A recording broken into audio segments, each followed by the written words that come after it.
Also, in terms of entrepreneurialism, if we had the same rate of women setting up small businesses here as in America, we would have tens of thousands of extra businesses creating wealth and jobs. Miliband.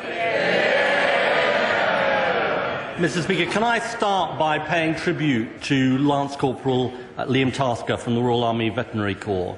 He was doing a job that put him in such danger, and he showed extraordinary bravery and courage. We remember him, and we pass on deep condolences to his family and friends. Mr. Speaker, can the Prime Minister tell us who authorised the mission in Benghazi last weekend? Well, the Foreign Secretary set out the position absolutely in full in the House on Monday. But let me say very clearly, I take full responsibility for everything that my government does. Mr. Speaker, I'm grateful for him saying that, and I want to support him on Libya wherever I can. But I do say to him there is increasing concern about the government's competence on the issue of Libya. We've had the flights fiasco. We've had talk of Colonel Gaddafi heading to Venezuela when he wasn't. We've had overblown briefing about potential military action. And we had the setback last weekend. Mr. Speaker, does the Prime Minister think it's just a problem with the Foreign Secretary, or is it a wider problem in his government? I'm not sure I particularly want to take a lecture from Labour about dealing with Gaddafi and dealing with Libya. I think the first thing we should have from the Labour Party when it comes to Libya, Gaddafi and the release of Megrahi is an apology, which we still haven't had. But when it comes to the issue of this government's conduct, we have led the way in getting a tough UN resolution on Libya. We have led the way in getting Libya thrown out of the Human Rights Council. And we've led the way in making sure the world is preparing for every eventuality, including a no-fly zone. Miliband. Everybody will have heard the deafening silence about the performance of the Foreign Secretary. And there is an issue of competence, Mr. Speaker, at the heart of this government. I want to turn to another example of incompetence. Does the Prime Minister think people will notice the loss of 12,000 frontline police officers? Well, first of all, he raises the issue of the Foreign Secretary. Let me tell you, I think we have an excellent Foreign Secretary. And when it comes to it, there's only one person I can remember round here knifing a Foreign Secretary, and I think I'm looking at him. Yeah. There we are.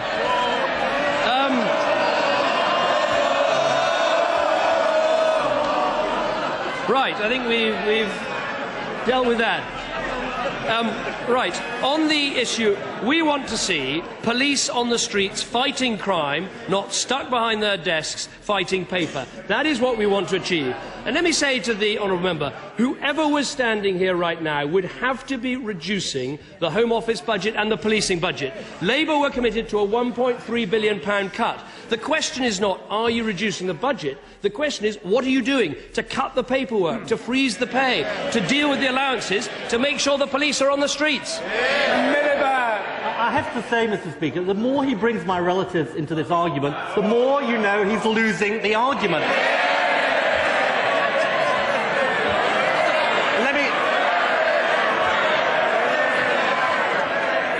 Let me just say to him, I've got a second cousin in Belgium that he'll be going after next, I'm sure.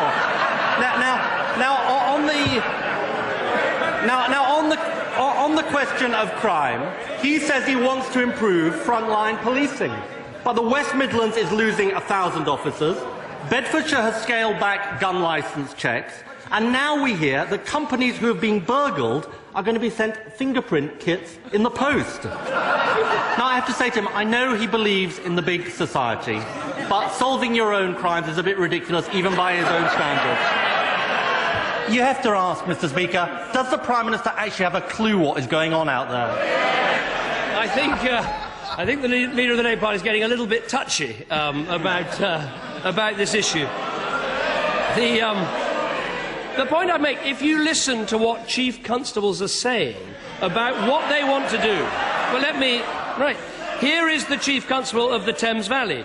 What I haven't done at all is reduce the number of officers who do the patrol functions, so the officers you see out in vehicles, on foot, in uniform, on bicycles, we haven't cut those numbers at all.